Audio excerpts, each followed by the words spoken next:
Hi, welcome to another one of my videos. So this is an octopus from the Tula Baba project in South Africa. And the original pattern is you start with 9 stitches and you increase until you have 45. You work 11 stitches with no increase or decrease, and then you decrease until you have 9. I find it very hard to work with because of the dramatic increase. I found it was hard to knit. So this one over here, I tweaked the pattern. He's a little bit long because unfortunately there's 4 extra rows in here. As I was kind of learning the pattern, it's actually done this way. That's actually the end. You can see the very strong lines there. I decided to hide those under the tentacles. So I came up with a system on how to do that by starting with the 27 stitches. And here is a diagram. This is not for beginner knitters. This is for more advanced knitters who would understand what I'm talking about, because I can't explain everything step by step as if you were a beginner. So the original one, like this guy here, you started with 9, you cast on 9, you increased until you had 45 stitches, did 11 rows without any increase or decrease, and then you decreased until you had 9 stitches. So what I'm doing is I'm starting with 27 stitches. So in a contrast color, I am going to be making a row in contrast color. Later on, I undo that. And so what I'm going to do, starting with 27 stitches, and then I'm doing basically exactly the same as that as if I was starting there. Then when it's finished, and when this black section is finished, I'm basically going to be doing this last section. So what we do is we take out the contrast color, and we now have our stitches, and we just finish that part. And this is all, it sounds fiddly, but it goes really quickly. This is all to avoid having to work with a very small project in where there's such strong increases. It's very difficult to work with. So now that you get the general idea of what I'm up to, I can put the pattern away. The original pattern can be found on Facebook, on the Tula Baby project. They have a PDF or screenshot there. I took a screenshot. Can't recall if it's a PDF. It's a very simple pattern. I'm not going into the tentacles because I completely modified that. They have knitted tentacles, mine are crocheted. So that we're not talking about the tentacles. We're just talking about the heads in this video. So what I'm doing is I'm casting on 27. You can cast on any way you like. If you want to do a normal cast on, you can. I've been tweaking this pattern or the system now. It's where I do my tentacles. So I'm doing it with a crochet hook. As I said, you just cast on whichever way is easiest for you, is best for you. I don't normally use this needle. On this hook, let me use the one I always use. So this is how I do my tentacles. You can just watch, or you can meet me at the end when you got your 27 stitches. 2, 3, 4, 5, 6, 7, 8, 9, 10, 11, 12, 13. This is quite laborious. 14, 15, 16, 17, 18, 19, 20, 21, 22, 23, 24, 25, 26, 27. You will need a stitch marker because I put the stitch marker in here. I should use it contrasting color so you can see. I put the stitch marker in here because I don't want to make a knot.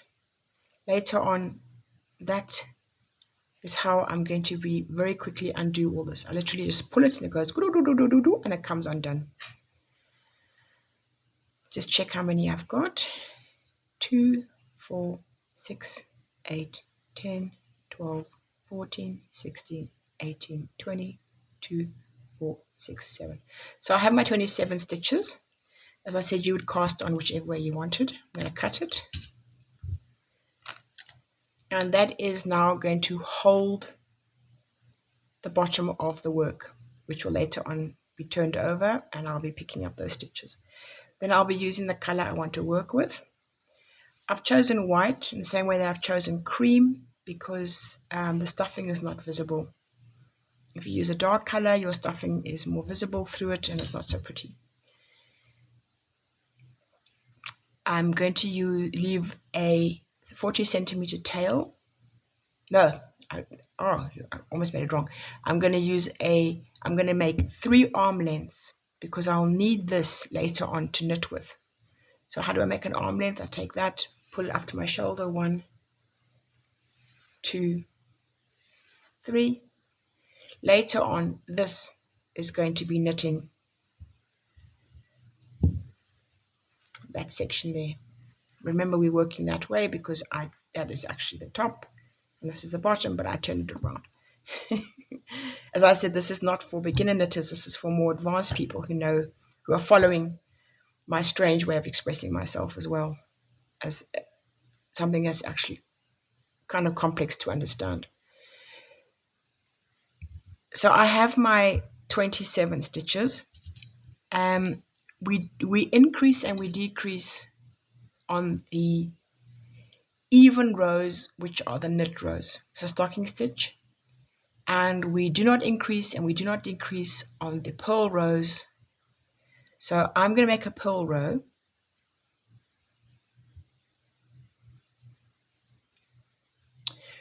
No, I'm going to make, see, I've got to jump myself here. I'm going to make 1 row of knit and then I'm going to make 1 row of purl because I will need, the way that I increase, I need something that's in the previous row. I know you're thinking, what on earth is she talking about? Because the last one I realized the little mistakes I was making. So tweak, tweak, tweak. Depends how you increase. Everyone has a different way of increasing, but I'll show you the way that I increase. I pick up a loop from the previous row.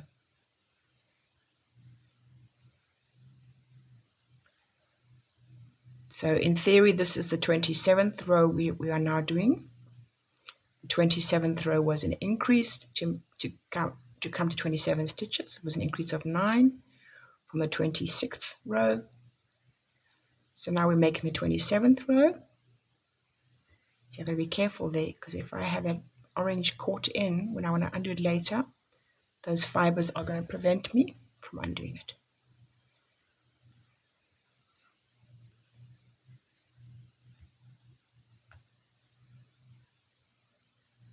Okay.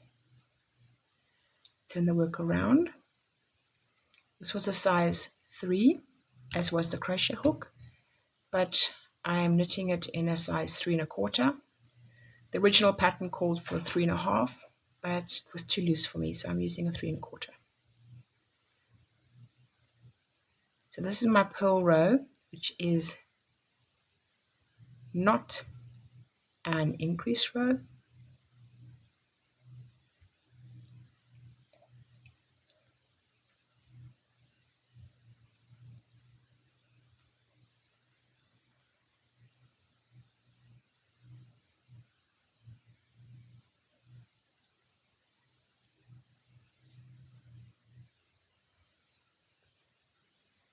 Oops. Sitting at an odd angle because of the camera. That looks like a stitch as well. Did I somehow forget this little chap in the previous row? What did I do there? Let me just double check that I have my 27 stitches. 2, 4, 6, 8, 10, 2, 4, 6, 8, 20, 2, 4, 6, 7, yes. What I can do with this one here is just to get it out of the way.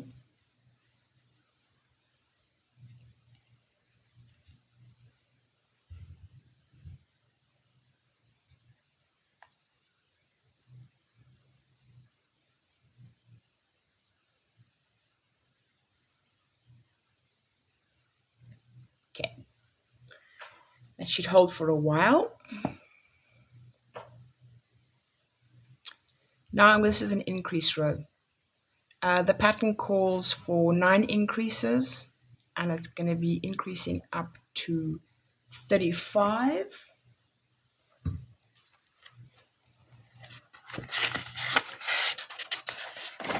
Okay.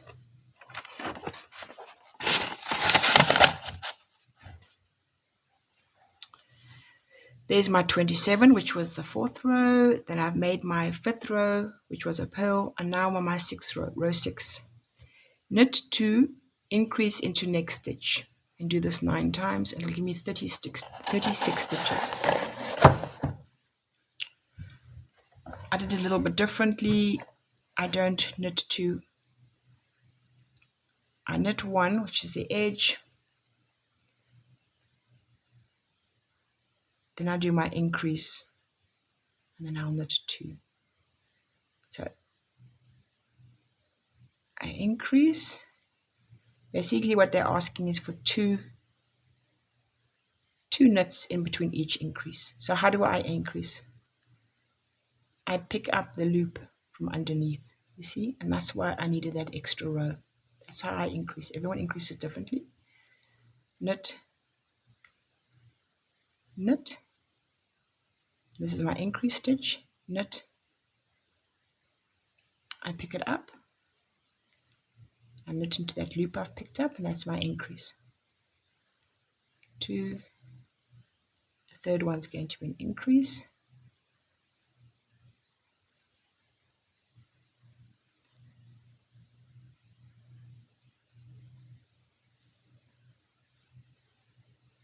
Knit, knit. 3rd one is an increase.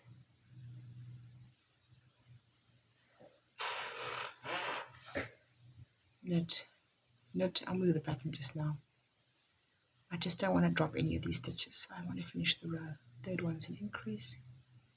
Knit, knit. 3rd one is an increase.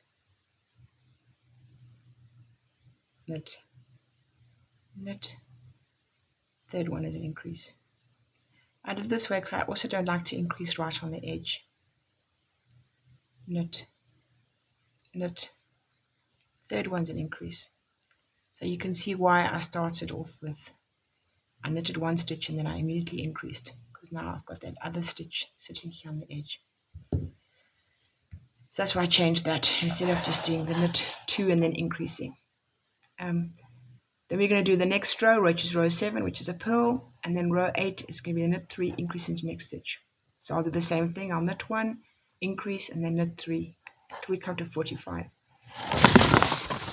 And then when I come to 45 stitches, I place a marker, and I do 11 rows. So this is our uneven row. Hang on, really excuse me for making such noise. I'm going to move all my chairs over.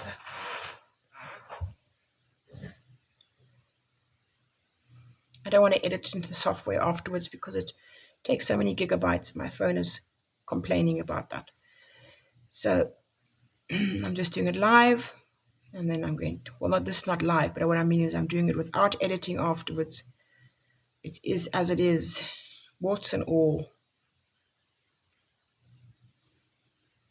And it can just be a straight upload.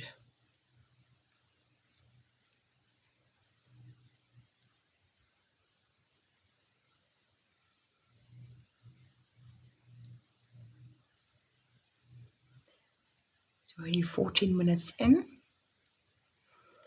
So it took longer because I was explaining things to you, but look, we're already 14 minutes in. So all that can be done with less than 10 minutes. You'd already be at this point.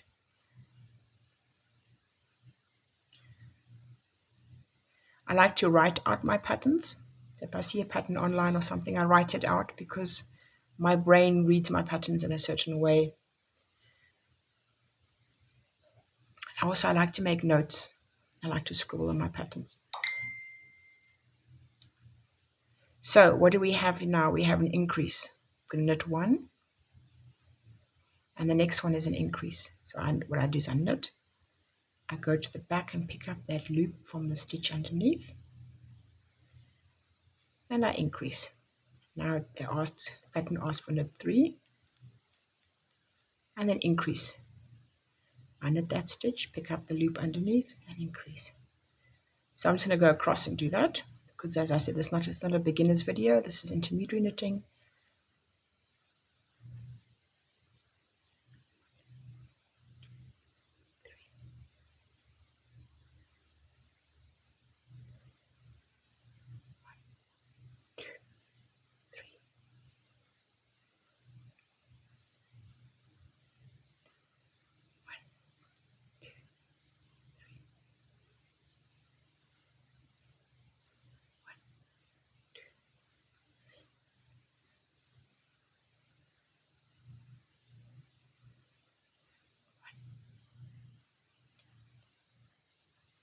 Oops.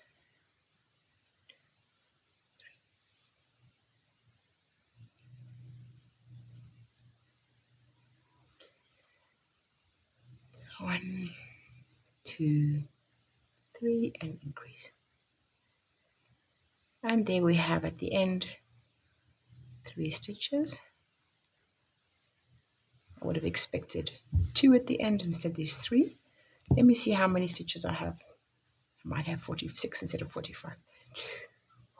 6, 8, 10, 2, 4, 6, 8, 20, 2, 4, 6, 8, 30, 4, 6, 8, 40, 2, 4, 5, 45. The mysteries of life. I am going to purl a few stitches and place my marker. If I don't place the marker now, I will generally forget to do so.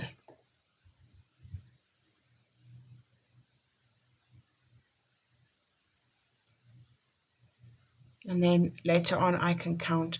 I'm looking for 11 rows.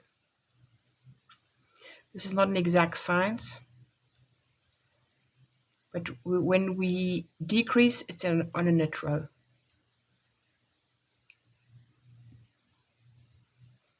I've placed the marker on the back, on the purl, simply because it has these cute little loops you can catch into.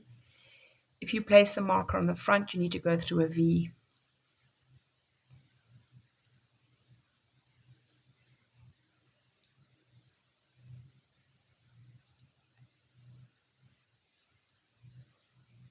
I'm always tempted to do this in real time. Yeah, this is more like a vlog video, isn't it? Rather than a strict tutorial.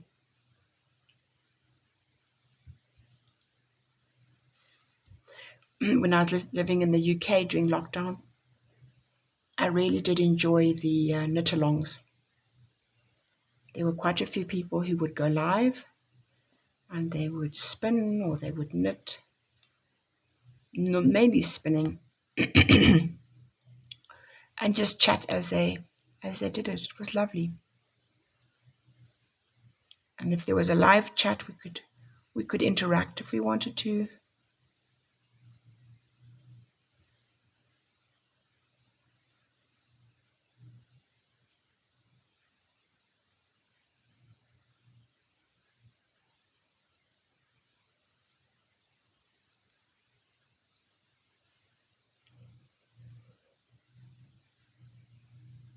Yeah, I don't even know how long this little head would take me to knit. I haven't timed myself, as today's Wednesday. I started on Sunday. Was it Saturday night or Sunday? I think it was Saturday night. With the octopus, following the pattern of the Thula Baby project, and modifying it as I went, trying to keep the original look, but modifying it simply because of the way that I knit. I have arthritis in this little finger, and it's the dexterity in my fingers is not the way it was 30 years ago. So if I feel that a pattern is causing strain on my hand, then I change the pattern, and the ease comes back.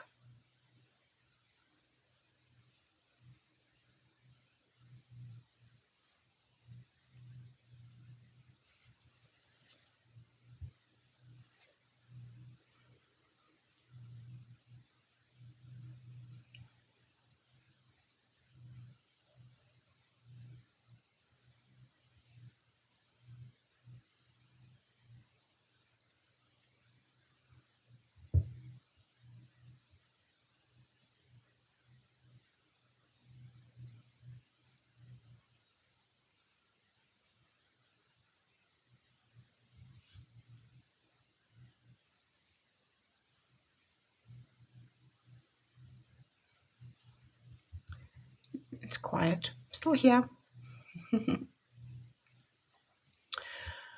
I usually listen to something on YouTube. Sometimes I watch Netflix. Depends how I feel. But I do love listening to podcasts. Well, they call them podcasts on YouTube. I know the original podcast was an MP3 that you could download or something. But it was during lockdown in the UK that I really got into listening to YouTube podcasts. Because, 2 hours, you're not going anywhere. You're not going to be doing anything other than sitting at home. And you put on a good podcast, especially with people, personalities that you enjoy, or they're discussing something that you enjoy or you want to learn about. And then 2 hours later, you've got a whole bunch of squares done, or you've got some baby jumpers knitted up, or whatever the current project might be. I shouldn't say you, I should say I. Then I would have my current project well underway. Especially when I'm tweaking a pattern. It can take me days, sometimes even weeks. Usually well into the weeks, because it's a learning process. And so to see if my tweak is going to work, I need to knit it or crochet it, and then have a look at it. Sometimes, or quite often, sleep on it and wake up in the morning with an inspiration. And then it has to be knitted so that I can see whether it's going to work or not. And so I can have dozens and dozens of attempts at trying to get it right.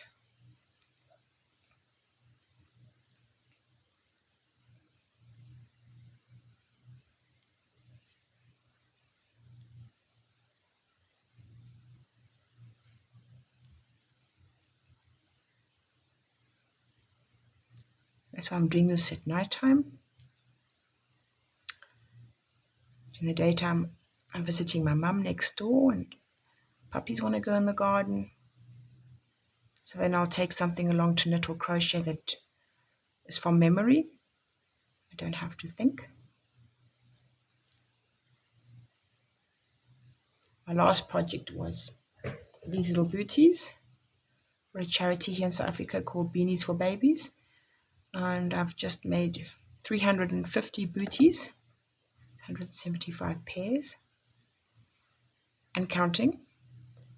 And I don't have to think. That pattern is ingrained in my mind. So I can knit them up one after the other. But if I'm trying to tweak a pattern, then I need to be quiet and not interrupted. Because here on the farm, there's always something that happens and it interrupts one's flow, and then one's got to go and deal with that, and then a couple of hours later come back, and the idea one had has seemed to be dissipated. Or so these long winter nights here in South Africa are very practical for doing something like this. As I said, the last time I was really designing anything, I can use the word design, but last time I was really getting my own patterns the way that I liked them was during lockdown in the UK, in London. I haven't really applied myself in that way for over a year now. And I thoroughly enjoy it. I enjoy the maths involved and how the yarns react differently. Sometimes one has to change the yarn to get the result, change the needle size, incorporate a technique, discover a new technique.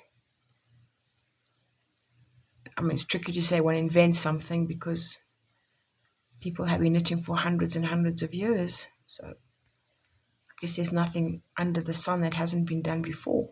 But sometimes these techniques are not widespread. I just absolutely loved watching other videos of other knitters and creators on YouTube. I had some wonderful channels that I would go back to over and over again for. Sometimes I just spend the whole day knitting and watching videos, technical videos, people showing different ways of casting on or casting off or increasing in granny squares, etc., etc.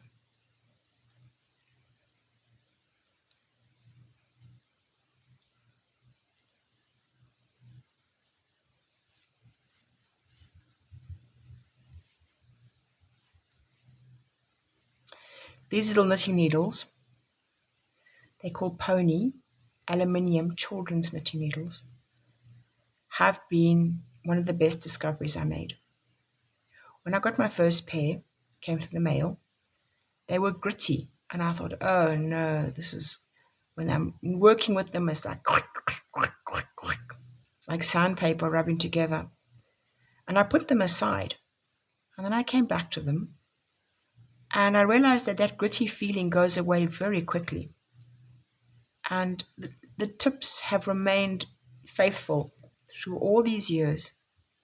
I think I got them in 2020, 3 years ago, maybe even before.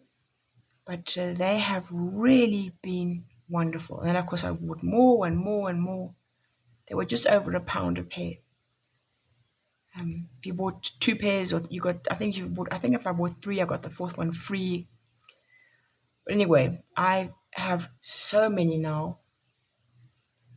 And as I quite often have quite a few projects on the go, they very quickly end up stuck in a ball of wool somewhere.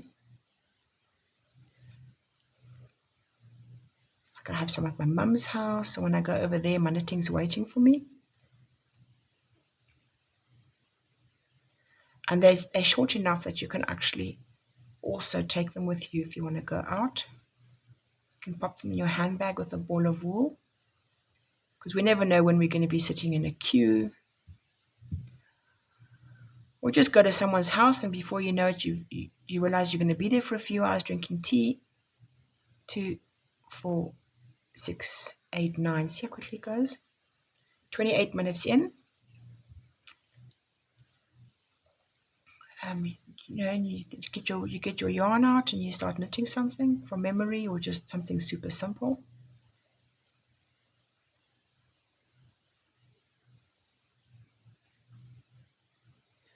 And the sizes are, the smallest sizes in these children ponies is 3 1/4. Then it's 3 3/4. Then it's 4, and then it's 4 1/2. I wish they had a 3 1/2. Fortunately, they don't.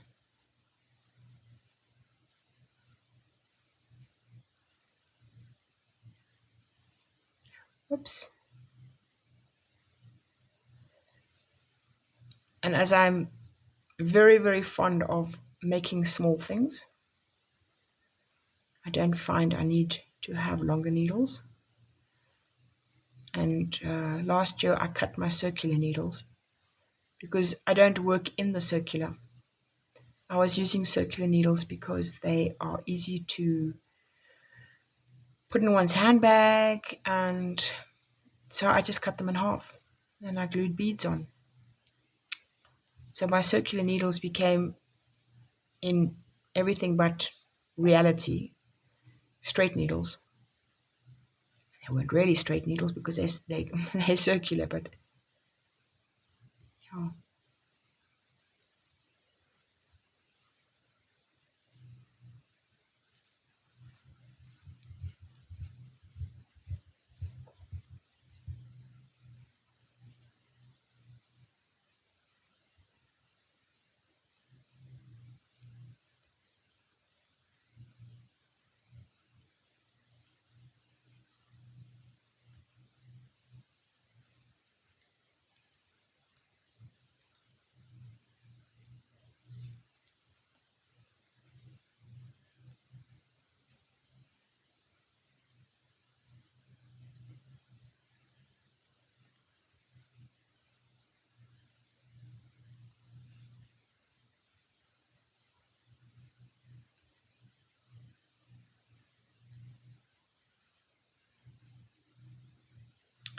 Okay, so let's see where we are. Ending on a pearl, 2, 4, 6, 8, 10, 11. Okay, so now we're going to decrease. 31 minutes in, and we finished the main body. The decrease, let's just go back to this pattern. So you can see what I'm going to be doing. I'm going to be decreasing 9 stitches every row until I end up with 9.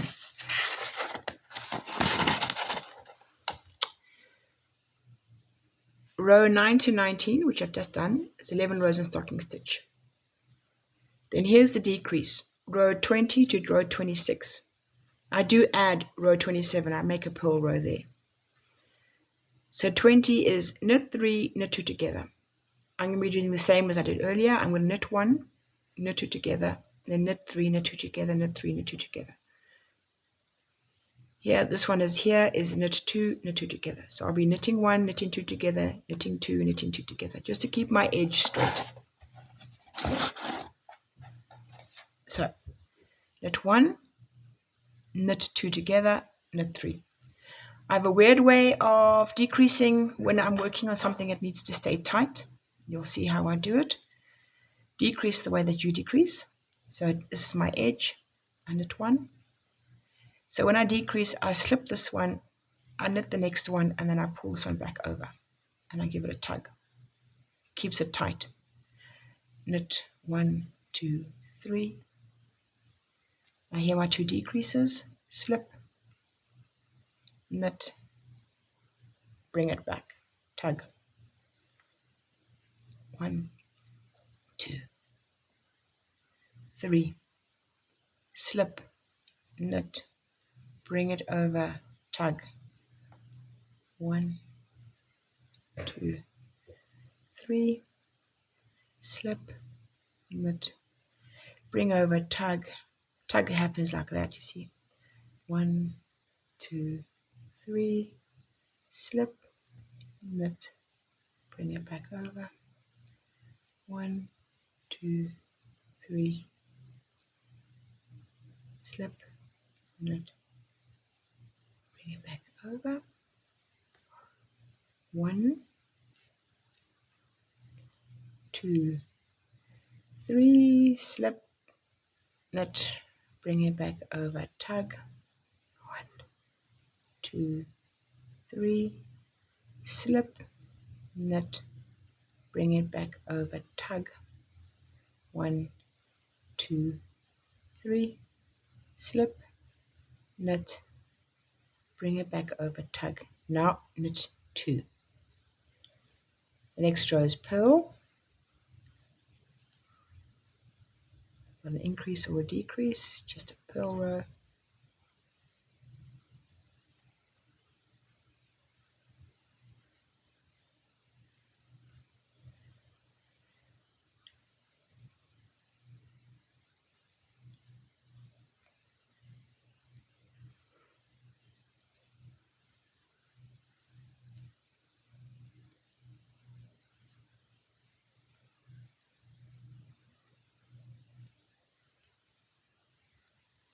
My finger reminds me of a sewing machine. You sew, there's a little metal, not an arm so much, just a little thing that goes up and down and up and down and up, down.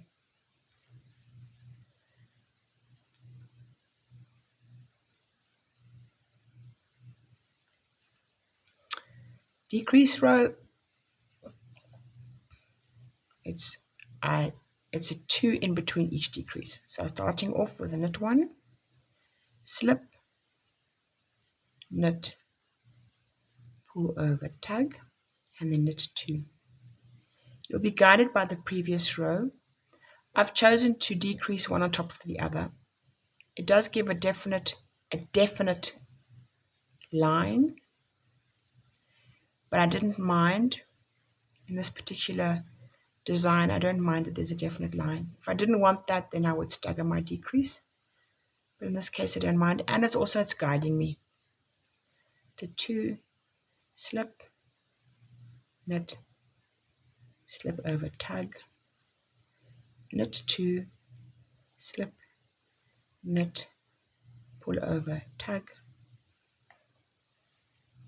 knit 2, slip, knit, pull over, tug. This finger here is pulling the yarn each time because I want to keep these stitches tight, because all this has to keep stuffing in. So I'm working under tension here. It's also why I dropped down a quarter of a needle size.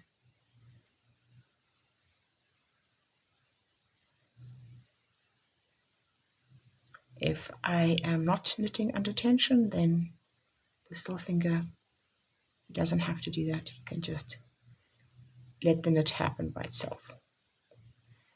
But he does often grab the yarn. He does his job. Also, when I begin the row, he also does his job to give a little bit of a tug to that yarn, give it a bit of tension to keep my edges nice and neat.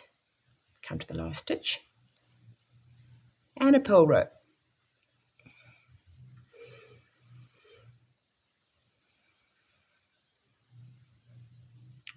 So I should be talking now, shouldn't I? Rather than when people are trying to concentrate and decrease.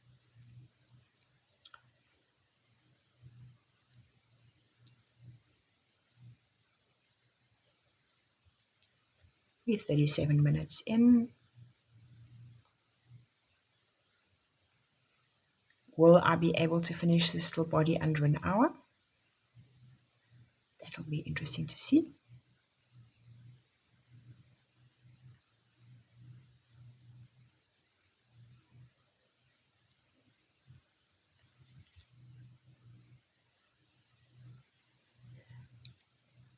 So this one is knit 1, decreased row, slip, knit, and knit 1. I'm being nicely guided by the previous rows. You can see the patterns forming. Slip, knit, pull over, tug, slip, knit. Hang on. Slip, knit, pull over. Yeah. We've been talking nonsense to myself. Okay, so knit 1, slip, then knit, pull over, tug, knit 1, slip, knit, pull over and tug,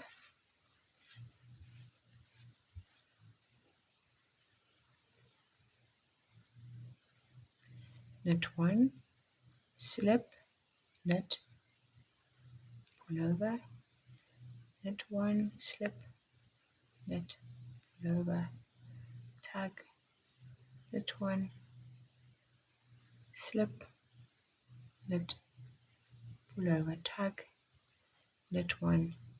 Now coming to the end here, so slip, knit, pull over. I don't normally like to decrease on the edge, but can't be helped. Got 3 more rows. Purl, decrease, purl.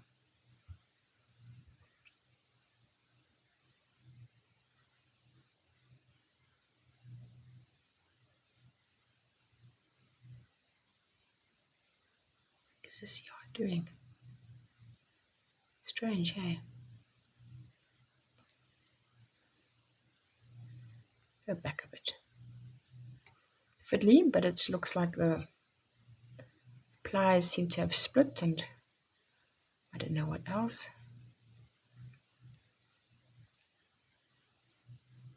Okay, be extra careful.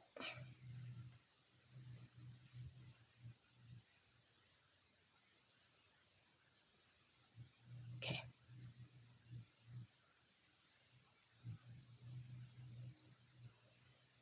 Tug, tug, tug, tug. I really am working on the tension here. Tug. This finger here tugs down, because otherwise your decrease can start to be looser than the main body, and it will gape open, and your stuffing will come out, and you won't have the same shape that we won't have the ideal shape. So now we have to decrease 2 together. It's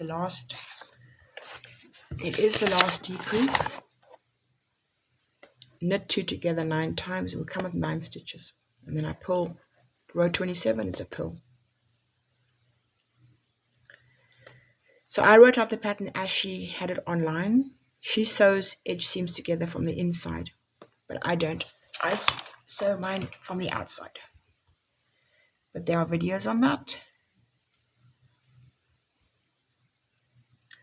My playlist Octopus is expanding.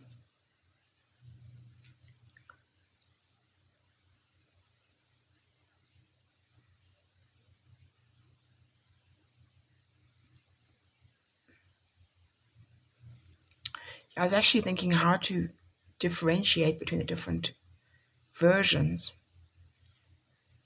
I should actually just give them names, because they're like little characters, aren't they, my little octopus?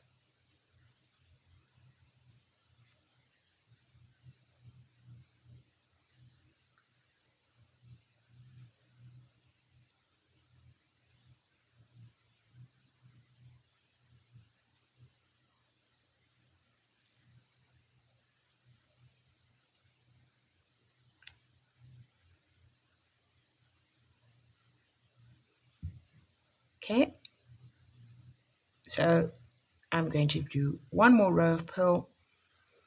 It just anchors that decrease into place.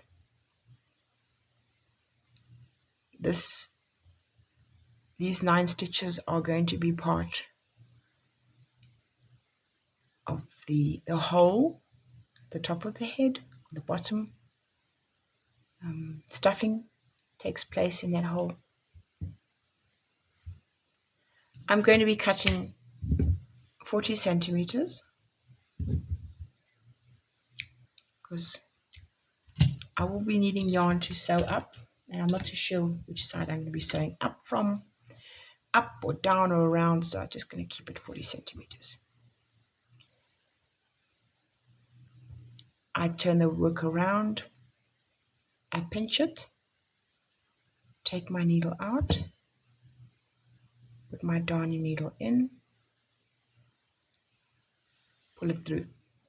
You absolutely have to make sure you have every stitch. If you don't, your little guy will come unraveled. I'm not going to close it off because this is probably going to be the bottom. So he's going to be stuffed through there. To keep that big enough for my stuffing to happen. So leave it like that. Now we're going to come back to this part. So where are we? We're 44 minutes in. That shall be under an hour, but if I was not giving a description, I'm sure I could finish it in an hour. We're going to take out that one and this one. We don't need that one anymore. We know where we are. So now you can see the shape it's taking. It's missing the other part. 27 stitches.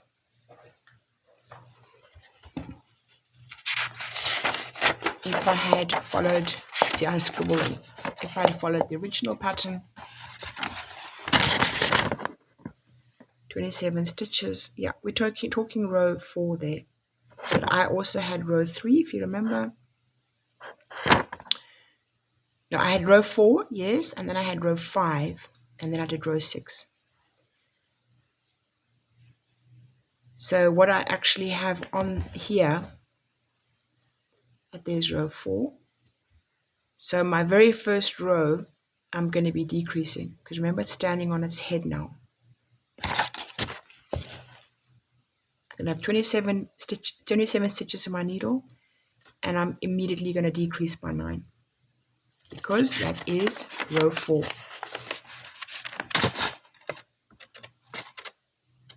Then I'll be purling, then I'll be decreasing. Gives me 18, and then I'll be purling, and then I'll be decreasing. It'll give me 9. So there we go. Are you still with me? Are you following this? Are you thinking, oh no, this is too complicated? No, it's not. So you will see underneath here, there are our little loops. You see your little V guy? What we have to do is we have to catch the loop before we undo the orange. Take a nice thin needle. This one is probably a size 2. Yeah, a 2 1/4. That's fine. As I'm knitting with a 3 1/4. It's going to give me more than enough space. So I have to catch. Where is the loop? Don't be mistaken. Don't put it in the wrong place. He's double-sided sock needle of some sort. So if I find that I haven't caught the last one on the end, I can still come back and catch it with that side. Because if you use a needle that has a stopper on the one end, you can't do that. So where are we? It's a bit tricky at first. Let's see if we can start from that side.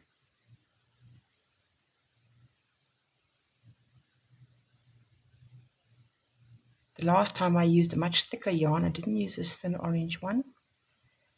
I used a thick one, and I think it was probably a good idea to do that. So let me start there. 1,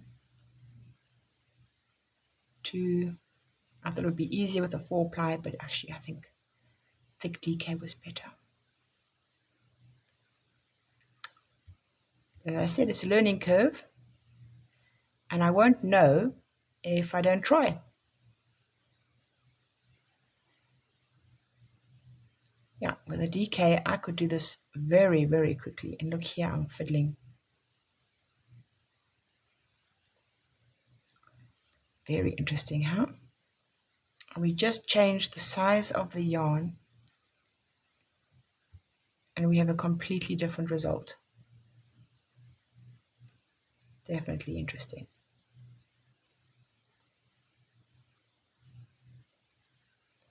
Yeah, I've probably lost you by now. You're probably thinking, oh no, I'm not going to do that. That's far too fiddly. I can assure you it was not this fiddly. I was actually so impressed when I undid it earlier on that I thought, oh, I'm gonna make a video on this. I'm gonna show my audience how easy this is. And look at me now. This is even the piece here. This is the piece that I used. See, thick DK.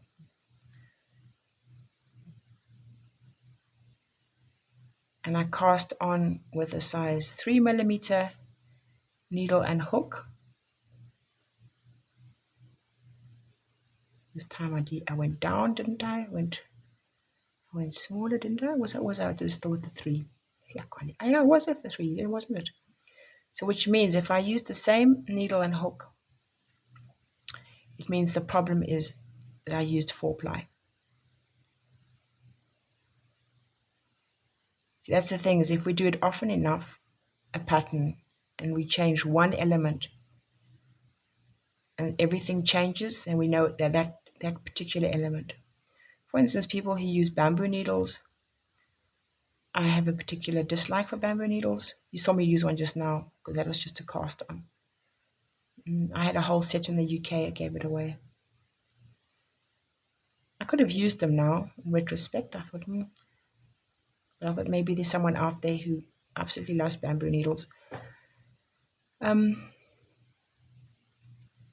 They have a way of grasping on the wool that I don't like. I like my aluminium.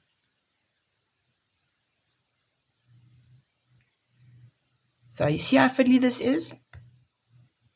Not at all like it was earlier. So now we're going to see, this is make and break. So I undo that. I make sure I'm not going to lose any stitches. So I'm just keeping an eye on the two edges. And then, as I said, I was so impressed earlier when I did this. I was like, oh, this is so lovely. How lovely is that?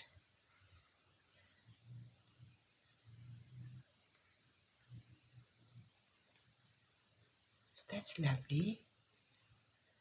Definitely want to show them that.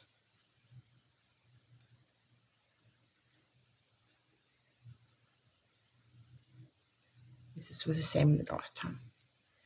I actually undid that knot, but I'm not going to this time. I'm not even going to fiddle with it. I'm just going to cut it off. I'm not even going to fiddle. As I said, with a nice thick DK, it was easy to come undone.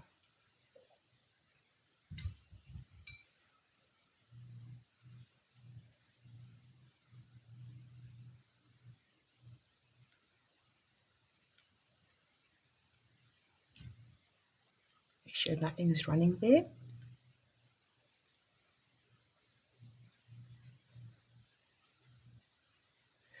So there we go. You see, this is what it was like when I was increasing from 9 stitches. It was so tricky to knit that. It was horrible. Decrease is so much easier than increase when you're working with a lot of increases in a short amount of rows. Let's check our stitches. 2, 4, 6, 8, 10. 2, 4, 6, 8, 20. 2, 4, 6. So I've got 26.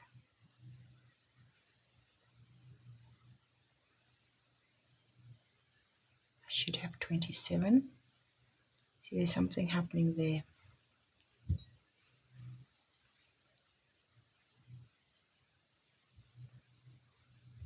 wonder what that is. It's like somehow or other I lost that stitch somewhere. I'm going to see if I can pick him up when I get over there. Pattern calls for decrease. I'm going to be immediately decreasing. I need to decrease on that side, but I can't because look, it's a purl row because that's where the yarn is. So I'm just going to have to knit this purl row. That is fine. It'll also give me an opportunity to get my stitches straight. I'm just going to slip this one off first immediately. I'm not going to knit him. Pull him, and then 1, 2, 3, 4, 5, 6, 7, 8, 9, 10, 11, 12. It's over there. 13, 14, 15, 16. Number 17 is here somewhere.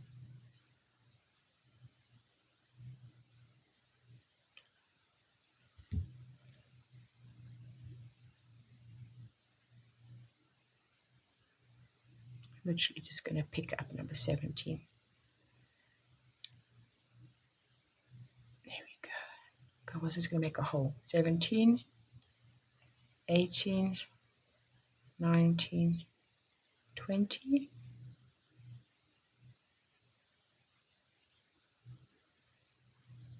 21, 22, 23, 24, 25, 26, 27. So if I'm in doubt, if I think that little oops that I made over there with that stitch, and if I'm in doubt, if I think that this guy out over here might unravel and undo all my work, what I can do is I go like that, go the other direction. I pick them up, I go to 2 more stitches, I pull a piece of waste yarn through, and then I tie it, make a knot.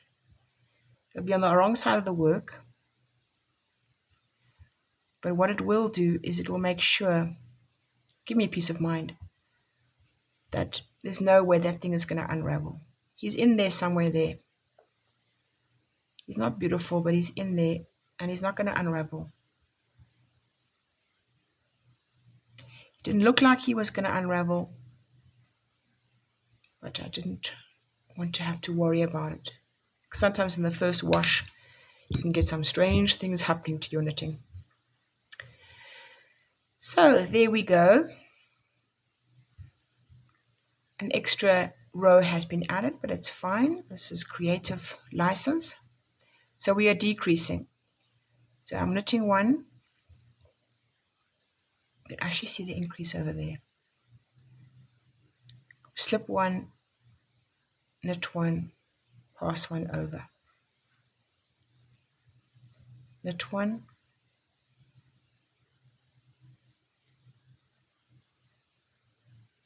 slip 1, knit 1, pass 1 over. Knit 1, slip 1, knit 1, pass 1 over. So it's knit, slip, knit, pass over, knit, slip, knit, pass over, knit, knit, slip, knit, pass 1 over. See, knit, slip, knit, pass 1 over, knit, slip, knit, pass 1 over, knit, slip, knit, knit, pass 1 over. I always get a feeling that the camera should come from the opposite direction. This one is coming from the right hand side of the camera. Maybe if I have it on the left there. It's a pull row, giving it always a good tug. Try and get that tension coming in here.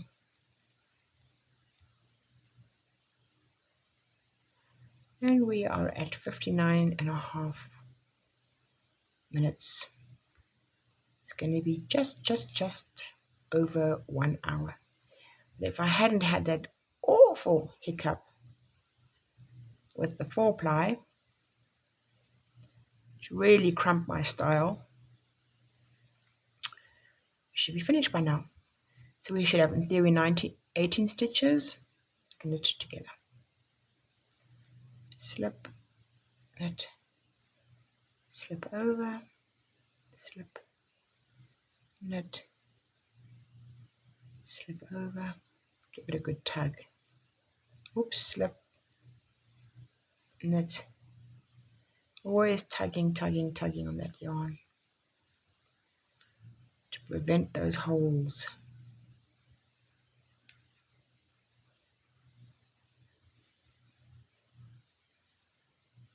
It's like I can feel the fibers catching.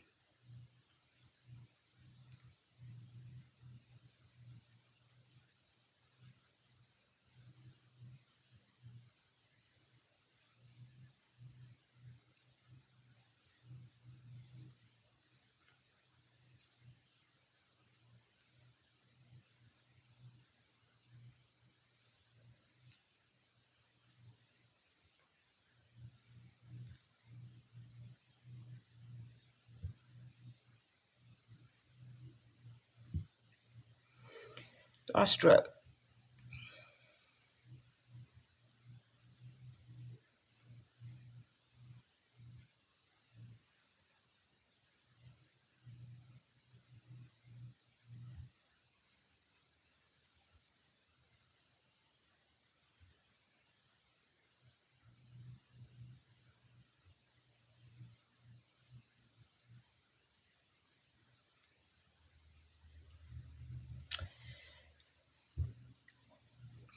This is the tail that's left. Remember, I made 3 arm lengths.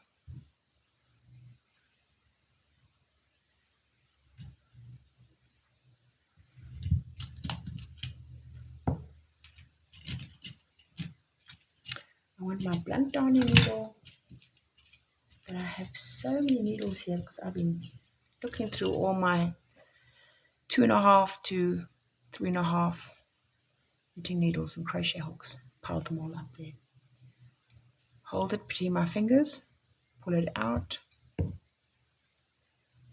go through immediately and make sure that I have every single one, especially that last one. It can be a bit tricky.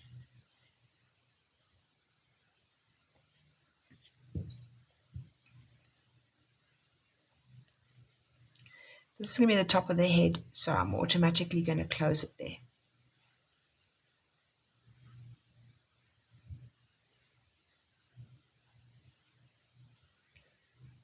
So now we have the head before it's sewn up and before it is stuffed. I have videos on sewing up and stuffing. What I want to do is I want to stop here because this is basically showing the knitted part. And then I will just immediately record the sewing up and stuffing. And I was wondering what I should call them, and I think I'm going to call them Billy and Bob. So this will be the octopus Billy and Bob. Little Billy and little Bob.